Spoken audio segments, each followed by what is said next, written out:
ഉന്നതൻ നീ, അത്യുന്നതൻ നീ, അങ്ങെപ്പോലൊരു ദൈവമില്ല.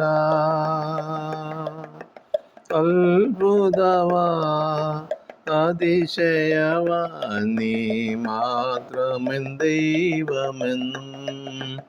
അത്ഭുതവാ അതിശയവാ നീ മാത്രമെൻ ദൈവമെന്നും.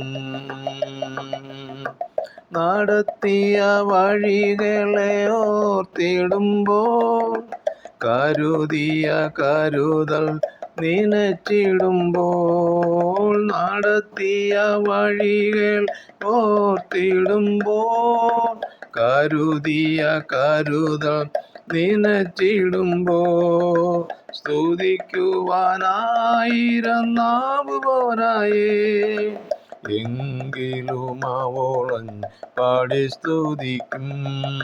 സ്തുതിക്കുവാനായിരം നാവ് പോരായേ, എങ്കിലും അവളൻ പാടി സ്തുതിക്കും.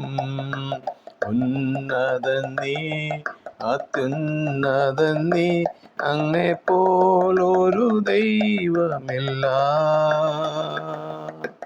അത്ഭുതവാ അതിശയവാ നീ മാത്രമെൻ ദൈവമെന്നും. അത്ഭുതവാ അതിശയവാ നീ മാത്രമെൻ ദൈവമെന്നും.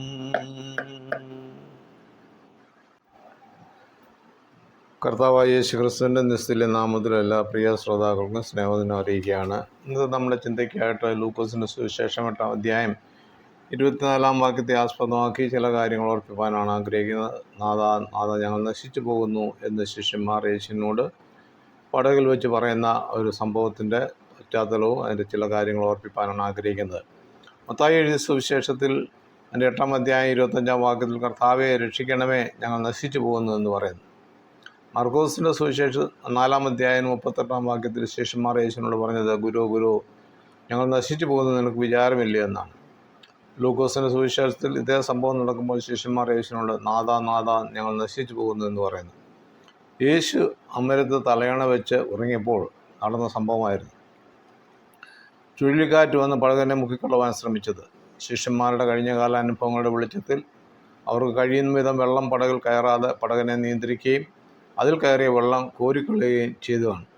എന്നാൽ ഇപ്പോൾ നടക്കുന്ന സംഭവത്തിൻ്റെ പിന്നാലെ നടക്കാനിരിക്കുന്ന വിടുതലുകൾ മനസ്സിലാക്കി സാത്താൻ ചെയ്ത പ്രവൃത്തിയായിരുന്നുവെന്ന് ശിഷ്യന്മാർ തിരിച്ചറിഞ്ഞില്ലെങ്കിലും കർത്താവ് മനസ്സിലാക്കി.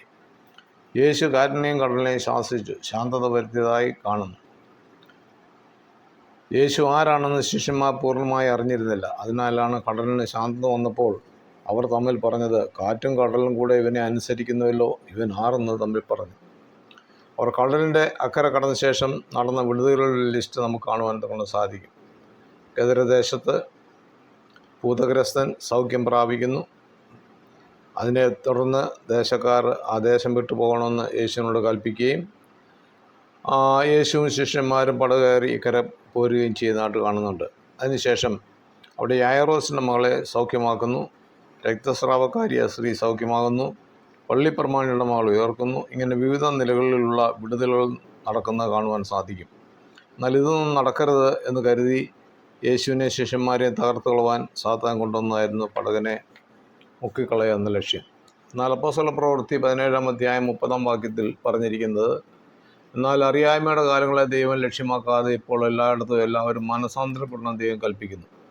ദൈവം ആരും നശിച്ചു പോകാൻ താല്പര്യപ്പെടുന്നില്ല. യോഹന്നാന്റെ സുവിശേഷം 3:16 തൻ്റെ ഏകജാതനായ പുത്രനിൽ വിശ്വസിക്കുന്ന ഏവനും നശിച്ചു പോകാതെ നിത്യജീവൻ പ്രാപിക്കേണ്ടതിന് ദൈവം അവനെ നൽകുവാൻ കൊണ്ട് ലോകത്തെ സ്നേഹിച്ചു എന്ന് നാം വായിക്കുന്നു.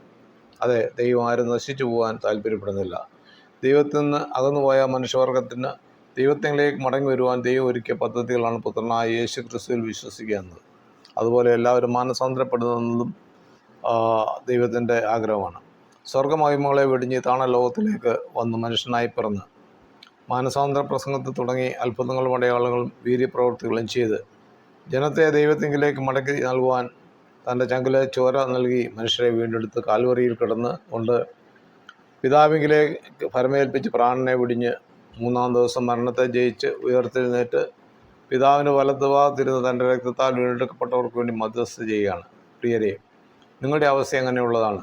യേശുവിൽ കൂടെ നിങ്ങൾ രക്ഷ പ്രാപിച്ചവരോ?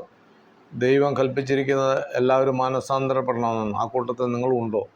ഇല്ല എങ്കിൽ അതിനുള്ള നല്ല അവസരമാണ്. ഇതാണ് സുപ്രസാദകാലം, ഇപ്പോൾ ആവുന്ന രക്ഷാദിവസം. നിങ്ങളുടെ പാപങ്ങൾ എത്ര ചുവപ്പായിരുന്നാലും കടുംചുവപ്പായിരുന്നാലും ഹിമം പോലെ വെള്ളയായിത്തീരും. രക്ഷകൻ്റെ മുമ്പിൽ അടുത്തു വരിക, യേശുവിൽ വിശ്വസിക്കുക. അങ്ങനെ വിശ്വസിക്കുന്ന ആരും നശിച്ചു പോവുകയില്ല, നിത്യജീവൻ പ്രാപിപ്പാനേ സംഗതിയാകത്തുള്ളൂ. ആകയാൽ ദൈവകരങ്ങളിലേക്ക് ഏൽപ്പിച്ചു കൊടുക്കുക, നിത്യജീവൻ പ്രാപിക്കുക.